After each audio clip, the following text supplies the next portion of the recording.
agents and whoever else was thrown into this unholy mess, how many Donald Trump can get out of here.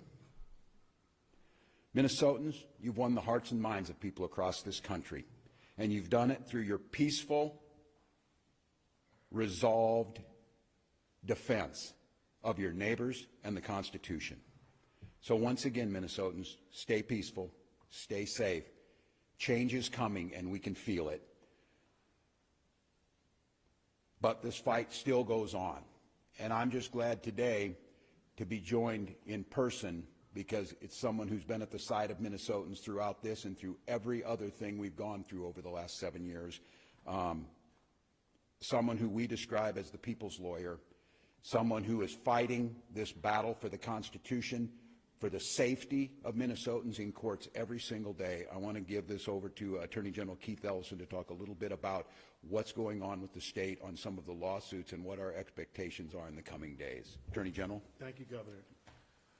Governor Walz, thank you for your excellent leadership during this very, very difficult time, this unprecedented time, Governor, because quite honestly, there's never been a deployment of immigration agents this size in the history of the United States.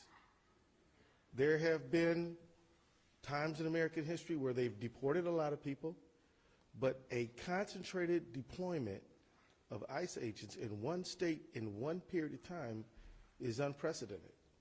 And therefore, there's no playbook.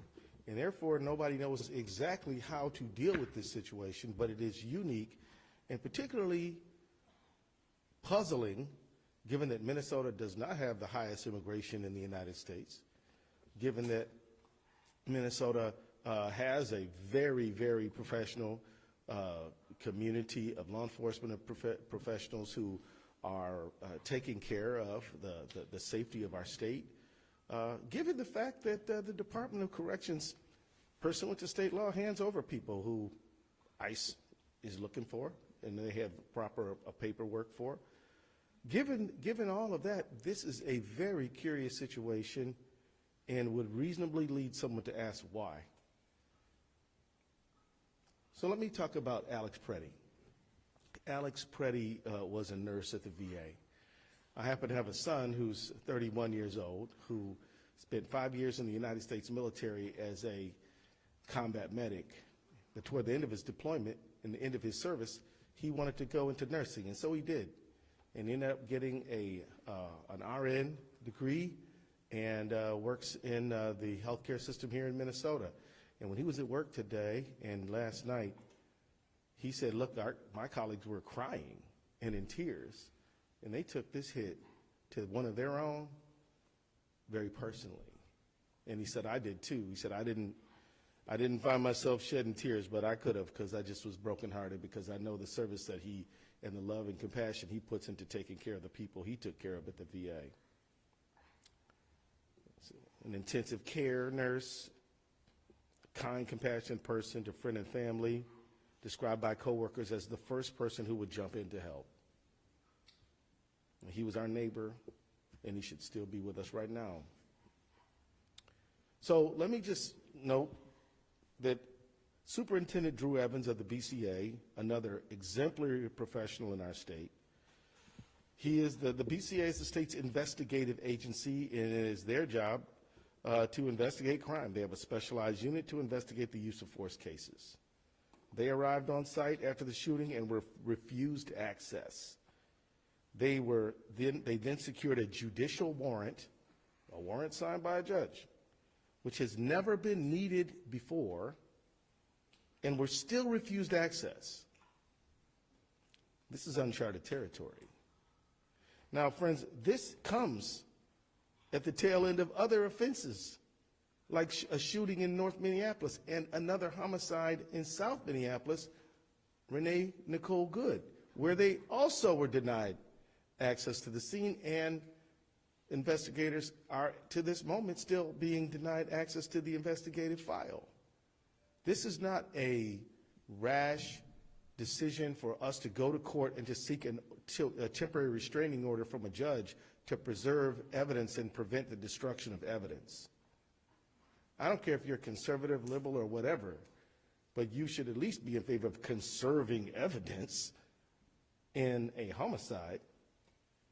And to have to go get an order from a judge to preserve that evidence is extraordinary and should alarm everyone who believes in equal justice under the law and who believes that every person, no matter how this case ultimately is resolved, deserves to have their case investigated to get to the truth of what happened. This is an extraordinary moment in an unprecedented time, and we're doing all we can to step up to that moment. My office represents the BCA and joined the Hennepin County Attorney's Office in a lawsuit last night, as you know, and we moved to prevent the destruction and or tampering with evidence related to Alex Pretti's shooting. And this includes any evidence the federal agents took from the scene of the shooting, preventing the state authorities from inspecting it. We've never had to do anything like this before. Never before. We filed that motion last night and for a temporary restraining order asking the court to take immediate action to preserve the evidence. And last night, within 2 hours of the filing, a judge granted the motion. The Department of Homeland Security and the federal government are now enjoined from destroying or altering evidence related to yesterday's shooting. The fact that anyone would ever think that an agent of the federal government might even think about doing such a thing was completely unforeseeable only a few weeks ago. But now, this is what we have to do. As we said in our filing last night, the irreparable harm we would suffer if the federal government were allowed to destroy evidence is so weighty that any harm to the federal government does not even budge the scales in a court balancing of the scales. It's imperative that we preserve as much evidence as possible so that the state investigators are allowed to access the evidence to ensure a fair, thorough investigation. And I will say, I've heard not one single law enforcement or investigative agent in the state of Minnesota say that they won't share information with the federal government. I've heard quite the opposite from the federal government. Now, Operation Metro Surge. As I noted when I started, this appears to be the largest single deployment or surge of immigration agents in the history of the country. And as a result, tremendous damage has been inflicted upon our state. We've had 2 killings within 2 weeks and an additional non-lethal shooting. We've had countless numbers of people who have been stopped and had the demand for their papers, to have to show their papers in America. We've had door-to-door knocks where people have their homes barged into without cause of right. And we've had stores have to shutter, students not going to school. We've had reduction in employees going to their job sites. We've had jobs being, little markets being shut down, restaurants being interfered with. We've had a countless number of harms. And so we took the action of suing the federal government over Operation Metro Surge. And tomorrow morning, I'm going to be in federal court with my team arguing for a restraining order against Operation Metro Surge. I filed this case almost 2 weeks ago, and this will be our first hearing. The lawsuit we filed is one that is caused by the unprecedented nature of this surge. It is a novel abuse of the Constitution that we're looking at right now. No one can remember a time when we've seen something like this, when a state can marshal facts to show that our targeting is not based on excessive amounts of undocumented immigrants or anything like that, but we're targeted because of politics, which violates our First Amendment rights. The 10th Amendment, which we are entitled as a state to equal sovereignty, and we have been denied that. The federal government is literally commandeering and coercing the state of Minnesota to bend to its will, which is the prerogative of the people of the state of Minnesota. Let me remind everybody, let me take everybody back to 8th grade civics. The states predate the United States and came into the Union preserving their rights as states to be the states that the citizens of those states want them to be within a constitutional framework. It is at the fundamental, it is in the DNA of American history that the federal government cannot trample over the prerogatives of the state. And that is exactly what is happening here, and that is exactly why we're going to court. This surge has drained local law enforcement time and resources. Jacob Fry, if he were here, could tell you that they've spent north of $2 million on overtime responding to ICE. They've damaged our economy, hurt our education system, and terrorized community members. And it must stop, and tomorrow is a big step in that direction. Now, as I noted a moment ago, people will ask, well, why Minnesota? I'll say this. Minnesota is dealing with targeted oppression from the federal government because of who we are and who we value. Minnesota is a place where we welcome the stranger. We have a number of nonprofits that focus on refugee resettlement in Minnesota. Minnesota is a place where we take care of the vulnerable among us. We're a state that just passed paid family leave. We're a state that believes in feeding our kids who are in school, and we're a state that believes that Minnesota is a great place to live for everyone, no matter where you were born.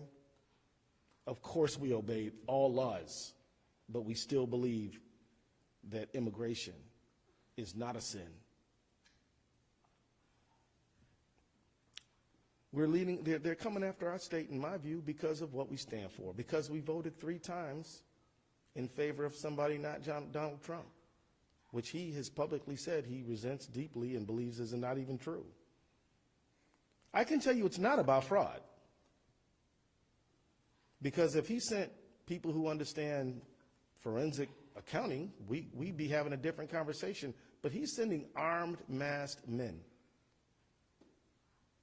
This is a pretext, and it's not supported by the facts at all, which has brought us to court challenging the justification that the president has offered. For those watching around the country, I would submit to you that just as Portland and Chicago and LA were precursors to Minneapolis, Minneapolis is a precursor to a whole lot of other places that they have their eye on right here, right now, including Maine and several other states. If we don't stop this behavior here, it will only expand, and it won't be good for anyone in our country. Minnesota is staying strong, and I want to join Governor Walz in my just pride in being a Minnesotan. No football game victory could ever make me feel as good about our state as I do about people standing up, helping their neighbors, engaging in mutual aid, giving each other rides different places, making sure that there's enough groceries, protesting, using their First Amendment rights. This state has a lot of spirit. And Minnesota nice is a real thing. I wasn't fortunate enough to be born in Minnesota. I was born and grew up in Michigan. And I can tell you that this state has a lot of nice people. It really does. And a lot of people who believe in taking care of their neighbor and welcoming the stranger. And as we see right now, resisting tyranny. So I just want to say that as the courage of protesters and others who are helping their neighbors is so evident on the streets of this great state of ours, we at the Attorney General's office and in the Minnesota state government can do no less than match the courage you have already shown. And we will not back down, we won't blink, we won't bow. We will stand firmly on our constitutional rights and in favor of Minnesotans. We will do that in the ballot box, at the courts. We will do that in the streets in a peaceful, legal, First Amendment protected way. And we will do it in a multitude of ways. But one thing we will not do is we will not back down and we will not bend. And so let me wrap up by saying this. We will never forget Alex Pretti. We will never forget Renee Nicole Good, and we will never forget any of the Minnesotans who have suffered so unjustifiably in this time. Minnesota is a great place. That is why I believe we've been targeted. But it's not going to work. And we'll be in court tomorrow arguing for the rights of every Minnesotan to stand up and be the generous, courageous people that we are. Thank you. Thank you, Attorney General. We'll be glad to take some questions, folks. Tom? Walz, you got a letter from Attorney General Pam Bondi making several demands, I guess you would call them, regarding sanctuary cities, regarding fraud and voter rolls. Your response to that, and is there anything you can do to meet the Trump administration at least part of the way to try to turn this temperature? Well, first of all, it's not a serious attempt, and the Attorney General sent that in. I would thank the local folks and Commissioner Snell. A great thank you to you and your team over there. In that letter, they talked about, you need to hand people over who are in your jails. They're taking credit for people that we've had in jail for a long time. We always hand them over, and the Commissioner very clearly. So they're lying. They're lying. This has nothing to do with fraud. As the Attorney General said, they're not sending us forensic accountants, and these are things that have been we're dealing with now and have been for quite some time. So look, it's not a serious attempt to get at this. The way to fix this is get these folks out of here. We've continued to work with them. They asked us for these numbers. We provided them. We continue to show, and they're not serious. And look, I think everybody understands what the last request was, totally unrelated to anything on the voter files. This is, again, as the Attorney General said, Donald Trump telling everybody that the election was rigged, who started all this nightmare for America. Has nothing to do with it. And I would just give a pro tip to the Attorney General. There's 2 million documents in the Epstein files we're still waiting on. Go ahead and work on those. Governor Walz, this is for you and the Attorney General. If they're not honoring judicial warrants, how can you trust that they're going to be honoring this temporary restraining order? Well, that's a good question. I'm glad you asked it because, since Trump 2 began, and even including Trump 1, we filed a lot of lawsuits. We're north of 50 now. And they've been on everything from birthright citizenship to SNAP to things like the National Institute of Health to EV to all kinds of things. And they've been complying with the orders. Now, I will say, the foot drag, we've had to threaten them with contempt a few times. And I'm not saying that the compliance has been good. I am saying that open defiance of court orders is not something that we've experienced. And so I have every reason to believe that they will obey the court order. Now, if they don't, we have recourse, and we'll pursue that recourse. On a deeper level, your question, I would simply say this. Just because they may not do the right thing does not absolve us of the responsibility of doing the right thing. We're going to seek legal recourse, and if they disobey a court order, then that's on them. But we're going to seek those orders, and we're going to insist that they be followed. Local sheriffs have said they lack the legal authority to honor ICE detainers, and that's something that Attorney General Ellison has said as well. They lack the authority to administer the law. Is that an authority you could just give them? Paul, you want to talk about that? So really, the key issue here is I think most sheriffs in the state do fully honor ICE detainers and provide notification. The issue becomes when they have a lawful reason to be released, bail, released by judicial order. The jail cannot hold that person beyond that point in time. That's the fundamental issue. There is not a lack of cooperation. There is just some legal boundaries. We've had some conversations with ICE about this. We think that there may be some things that could be worked out, but I don't think that's the core issue that we're really dealing with here. Can I simply say that it puts Minnesota in a very difficult position, because if such a person were held beyond a period of time when the state court has the authority to hold them, then the state court is exposing itself to liability. So ICE just has to show up and do its job. That's the fundamental question here, and that's the fundamental argument they keep making.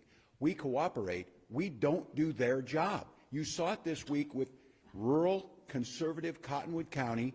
Sheriff had someone, told them this person's time is done. We can't just hold them indefinitely. It's against the law. So we're going to release this guy. Come and get him. They're too busy up here doing what they did yesterday to go pick up someone who actually should be removed from this country. And I don't know how many times they try and confuse the people across this country. It's their job to do immigrations and customs enforcement. It's law enforcement's job to do law enforcement in Minnesota. They are not doing immigration enforcement, saying we should be doing that, while they're apparently now trying to do extrajudicial law enforcement on our streets. So this is a red herring. It's untrue. The Attorney General of the United States put falsehoods into a letter she sends to me that we are doing what's asked of us, but we're not going to do your job for you. We have other things we need to do. Attorney General, how concerned are you, getting back to the evidence in Pretti, Right. that you might not get access to his camera footage, and that you might not get to the bottom of whether he was carrying an ID or not? I am deeply concerned about the preservation of evidence, which is why we went to court last night. But I have faith in Judge Tonsrud's order that it will be followed, and I can tell you that Minnesota officials are going to do everything we can to get to the truth. And again, as a prosecutor, I am not allowed to say what the final outcome is going to be. We have to get the evidence and find out. But if you're asking me, Tom, if I'm concerned, you better believe I am concerned. But look, they've got the order. Now they're going to defy the court if they don't follow it. As a quick follow, you met with Vice President Vance when he was in town on Thursday, I understand. I did. Can you tell us about what the tenor of that meeting was? His goal was to turn down the temperature. 2 days later, there was the shoot. Well, I guess it didn't work, huh? I mean, here's the thing. Governor Walz and I were in Congress together for 12 years before both of us went to go serve in the state government. We're used to talking to these folks. Why not see if there's something that can be arrived at? I can tell you that it was a polite meeting. I can also tell you that I walked out of there thinking that we probably weren't going to get anywhere. Because quite honestly, a few hours late, not even hours, a few minutes later, he just got up there and just articulated the same talking points he made to me in the meeting. I tried to correct him. He didn't want to hear that. And so I'm like, well, welcome to Minnesota. Thank you very much. You both of us have things to do. So see you later. And I left. It was cordial enough, but it was not fruitful. But look, I just think that, and I'm sure the governor agrees, if you can try to talk to somebody sensibly, we do. But that one didn't get where we had hoped. Let's do one more minute. Lauren, really quick from the Washington Post. Do you know if the federal agents who were directly around Pretti during the time of the shooting are still out on the street in Twin Cities or anywhere else in Minnesota? Any of them? Don't know. Don't know. They don't talk to us. They don't tell us. They don't. With the BCA being denied access to the scene after getting a warrant, is there recourse for them that way, or do you feel that this restraining order that you obtained requiring the federal government to preserve evidence is that recourse? So there are certain legal strategy decisions that I'm not at liberty to just go on about in a meeting like this one. What I can tell you is that both the warrant and the TRO are evidence of our resolve. And we are going to get to the truth of what happened to Mr. Alex Pretti and to the truth of what happened to Renee Good And that's what we're pledging. And we're going to use every legal means to do that. So I can't tell you, I'm not at liberty to tell you what you're asking me, but I am here to assure the public and who's listening that we are going to get to the truth of this matter, and we won't be deterred and we won't be denied. Just a quick one for Jameson. We did see BCA agents at the shooting scene this morning. Can you confirm what they were doing there? Absolutely. The question is about whether or not the BCA agents were on the scene of the shooting this morning, and they were continuing to collect evidence that they've seen. They're also doing some canvassing of the neighborhoods. I don't want to get into any more of the investigative process in this, but at the BCA, we are going to continue to investigate this shooting based on whatever evidence we're able to get, and we appreciate the Attorney General assisting us with the temporary restraining order to make sure that the federal government is retaining evidence that will be available, we would assume, to us at a later time. But the investigation will not pause. We are continuing to work on anything and everything that we possibly can. I'm just going to close. I'm going to close with one thing that I promised the parents with Michael and Susan, and I speak to all Americans on this over these last 24 hours. What you saw, you're now knowing more about this young man, beloved by his family, accomplished ICU nurse, skillful in ability to work with veterans, someone who's beloved by community, no criminal record, lawful firearms owner. And you know what you saw. And then you heard the most powerful people in the world, certainly in this country, President, Vice President, Greg Bovino, Kristi Noem, narrate to you what you were looking at, that this was a domestic terrorist, crazed, running at law enforcement with the intent to kill massive numbers of them, sullying his name within minutes of this event happening, and then closing the crime scene, sweeping away the evidence, defying a court order, and not allowing anyone to look at it. I don't care if you are conservative and you are flying a Donald Trump flag, you're a libertarian, don't tread on me, you're a democratic socialist of America. This is an inflection point, America. If we cannot all agree that the smearing of an American citizen and besmirching everything they stood for and asking us not to believe what we saw, I don't know what else to tell you. This has to be the moment. Your government, here in Minnesota, I've made it clear, I'm accountable for things that happen here, and I will take responsibility for that. Someone has to be accountable. Someone has to hold the final decision on this. And sitting behind a keyboard at 2 a.m. and besmirching a VA nurse and a son and a coworker and a friend is despicable beyond all description. This is not, we need to see both sides. This is not, we need to wait for this. This is basic human decency. And at this point in time, I'm just asking, try for a moment to set aside the political side of it and go back and ground in the humanity of this.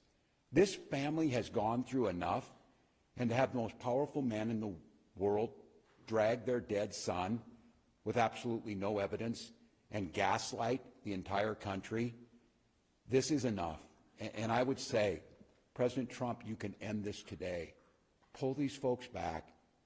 Do humane, focused, effective immigration control. You've got the support of all of us to do that. Let our law enforcement continue to do what they do, making Minnesota one of the safest states in the country, one of the best places to live. Allow our children to go back to school.